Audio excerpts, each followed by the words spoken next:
promised you a play tip. I have a play tip for you. I want to talk a little bit about cause and effect toys and how important it is that we include cause and effect toys in our child's repertoire, no matter how old they are, really.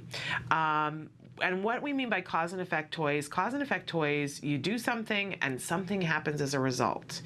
A lot of toys fit into that category, so you're pretty covered. But I want everybody to remember, and this was something that was really difficult for me to remember in the beginning, but play is supposed to be fun, right? And we just have an assumption usually that a child wants to play or a child wants a toy, right?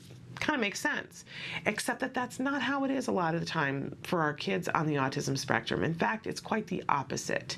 It may be that your child, depending on how autism showed up in your home, if your child was developing typically for a period of time and you would put a cause and effect a toy, and they make them starting at very young ages, right?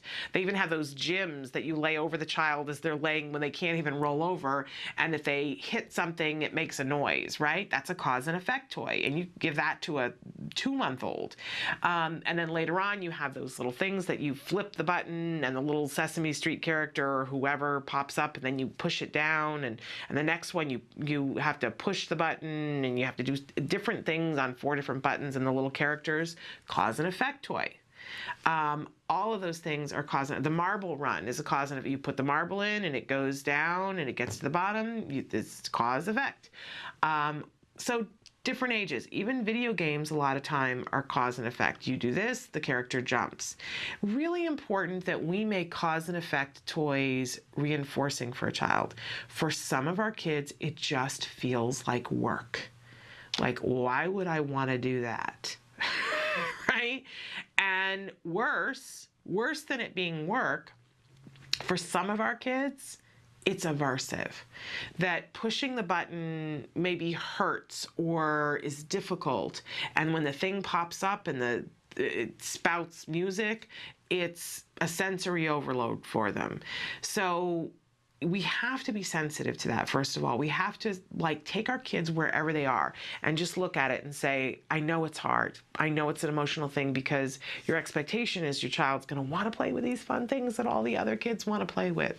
But we have to set that aside and just say, where is my child in terms of this? Stop and consider, does your child play with toys, and are any of them cause and effect toys, and do they like it? Because if they don't, it's not the end of the world, because we can fix that. We can make those cause and effect toys reinforcing by adding other things to it. We absolutely can do that. So if your child really loves Polly Pocket toys, I'm just picking something out of the air, and they're really into Polly Pocket, and there isn't much I'm sure that there are things that are Polly Pocket that are cause and effect. I can think of one thing already, but let's say they really are into Polly Pocket. You can take Polly Pocket and make them cause and effect. And you can pair Polly Pocket with toys that are already cause and effect. So if Polly Pocket is the thing that's really reinforcing, we get out the marble run that's all in Polly Pocket colors, right? And we say, set up the marble run, and when you do, I'm going to give you Polly Pocket. And you're going to be able to take Polly Pocket's horse and go down the marble run, which if that's reinforcing to the child, they're going to want to set up the marble run, right? And then they take Polly Pocket and you make it really fun, and you go, yay, Polly Pocket went down the marble run. And you keep doing that. And what you do is create an environment in which maybe one time you say, okay, well, now we're going to make the marble go down, and then we're going to make Polly Pocket go down. So you make the marble go down. Whoa, so much fun, tickle, tickle, tickle. The child's having a good time. Then they put Polly Pocket down. Maybe then it's every 2 times Polly Pocket goes down. But what you'll find is eventually the marble run, if we've made it pleasant enough and we tickled afterwards or whatever was reinforcing to the child, eventually the child enjoys the marble run. We need to just know that part of this journey is that we're going to teach them about all the things that there are in the world to enjoy.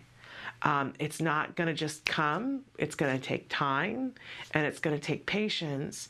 But if we take that time and if we take that patience, they will eventually find that other toy reinforcing. I know some of you have written in and said, you know, your child is not affectionate. And others, of course, have written in and said your child is overly affectionate, right? And then if you have a happy medium, bless you. That's a wonderful thing to have.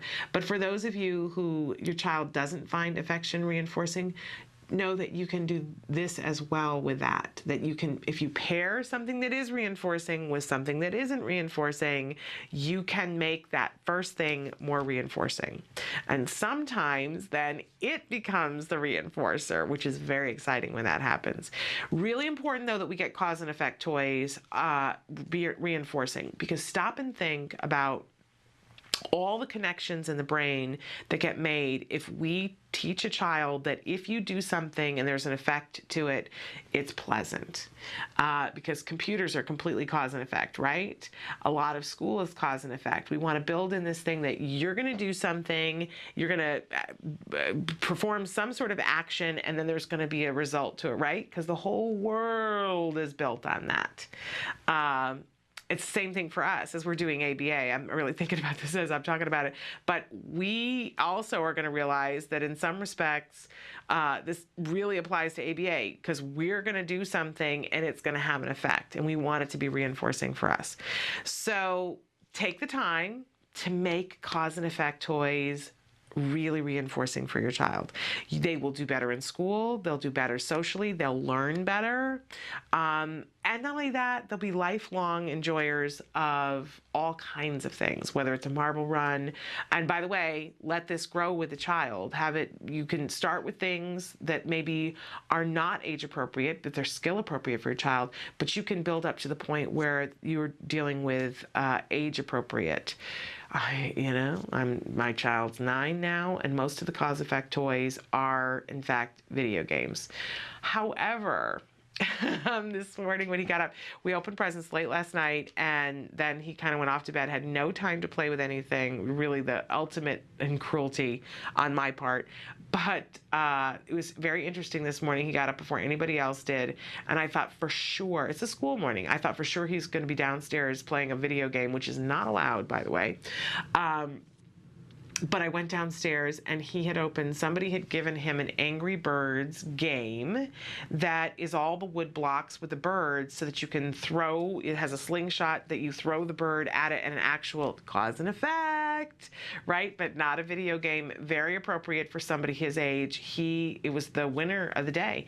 He was up at 6 o'clock this morning playing with it in the living room. And there you have it. Very age appropriate.